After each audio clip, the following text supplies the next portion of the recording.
Hello friends, welcome to my Shali's recipes. இன்னைக்கு நம்ம ஷாலிஸ் ரெசிபீஸில் செய்ய போகிற ஒரு ரெசிபி பார்த்தீங்கன்னா ரொம்ப ஈஸியான ரெசிபி, ஆனால் ரொம்ப ஃப்ளேவர்ஃபுல்லான சூப்பரான ஒரு புதினா தொக்கு தான் பண்ண போகிறோம். இந்த தொக்கு பார்த்தீங்கன்னா நீங்கள் வெறும் சாப்பாட்டில் அப்படியே போட்டு பிசைஞ்சு சாப்பிட்லாம்.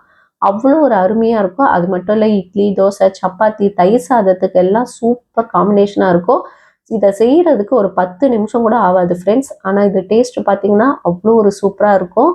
சிம்பிளாகவும் ஹெல்த்தியாகவும் இதை எப்படி செய்கிறதுன்னு பார்க்கலாம் வாங்க. இப்போ வீடியோக்குள்ளே போகலாம்.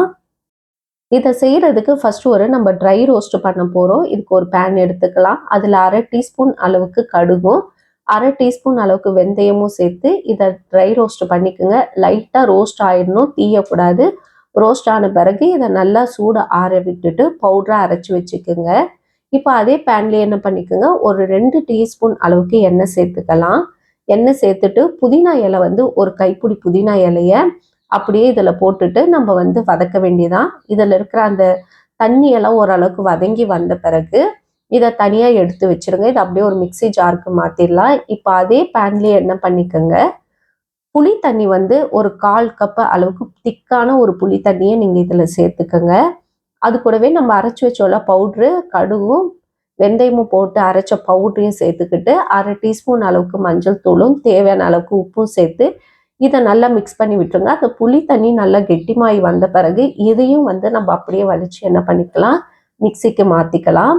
இப்போ மிக்சி ஜாரில் 1/2 டேபிள் ஸ்பூன் அளவுக்கு தனி மிளகாய் தூள் சேர்த்துக்கிட்டு இதை கிரைண்ட் கோஸாக பண்ணிக்கோங்க. ரொம்ப பேஸ்ட் மாதிரி அரைக்க வேண்டாம். லைட்டாக கொர கொரப்பாக அரைச்சி எடுத்துக்கோங்க. இப்போ அதே பேன்லேயே ஒரு 3 டேபிள் ஸ்பூன் அளவுக்கு எண்ணெய் சேர்த்துக்கலாம். எண்ணெய் காஞ்ச பிறகு 1/2 டீஸ்பூன் அளவுக்கு கடுகு சேர்த்துக்குங்க. 1/2 டீஸ்பூன் அளவுக்கு உளுத்தம்பருப்பு சேர்த்துக்கலாம். 1/2 டீஸ்பூன் அளவுக்கு சீரகம், காஞ்ச மிளகாய் ஒரு 3 காஞ்ச மிளகாவை கிள்ளி சேர்த்து போட்டுக்குங்க. இது கூடவே பூண்டு நல்லா ஒரு 3 பல்லு பூண்டை தோலை நீக்கிட்டு நல்லா எந்த அளவுக்கு இடிக்க முடியுமோ க்ரஷ் பண்ணி இதில் சேர்த்துக்குங்க. இது கூடவே கொஞ்சமாக கருவேப்பிலையும் சேர்த்துக்கோங்க. 1/4 டீஸ்பூன் அளவுக்கு பெருங்காயத்தூள் சேர்த்துக்கிட்டு இப்போ நம்ம ஆல்ரெடி அரைச்சி வச்சுருக்க பேஸ்ட்டை இப்போ நம்ம இதில் சேர்க்க போகிறோம். ஆல்ரெடி அரைச்சி வச்சுருக்க புதினா பேஸ்ட்டை இப்போ இதில் சேர்த்துட்டு லைட்டாக மிக்ஸ் பண்ணி விட்டுட்டு சர்வ் பண்ண வேண்டியதான். ஒரு அருமையான ஹெல்த்தியான ஒரு சூப்பரான நம்மளுக்கு தொக்கு ரெடி ஆயிடுச்சு. இது சீக்கிரமாக கெட்டு போகாது. 2 நாள் கூட நீங்கள் வெளியே வச்சு சாப்பிட்லாம். அந்தளவுக்கு இது நல்லா அருமையான டேஸ்ட்டாக இருக்கும்.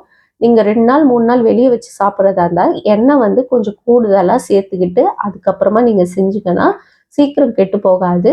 அன்றைக்கே நீங்கள் செஞ்சு சாப்பிட்ற மாதிரி இருந்தால் ஒரு 3 டேபிள் ஸ்பூன் 2 டேபிள் ஸ்பூன் எண்ணெய் யூஸ் பண்ணிங்கனாலே போதும். அவ்வளோதான், ஒரு அருமையான ஹெல்த்தியான ரெசிபிஸ் ரெடி ஆகிடுச்சு. ரொம்ப ஹெவியான வேலைலாம் செய்கிற அன்றைக்கி சிம்பிளாக எனக்கு ரெசிபி ஏதாவது பண்ணி சாப்பிடணும் போது இந்த மாதிரி ட்ரை பண்ணி பாருங்கள். ரொம்ப ஹெல்த்தியாகவும் டேஸ்ட்டாகவும் இருக்கும். இந்த மாதிரி ரெசிபிஸ் பார்க்குறதுக்கு மறக்காமல் நம்ம சேனலை சப்ஸ்கிரைப் பண்ணி வச்சுக்கோங்க. இன்னொரு வீடியோவில் உங்களை சந்திக்கிறேன். Bye bye friends.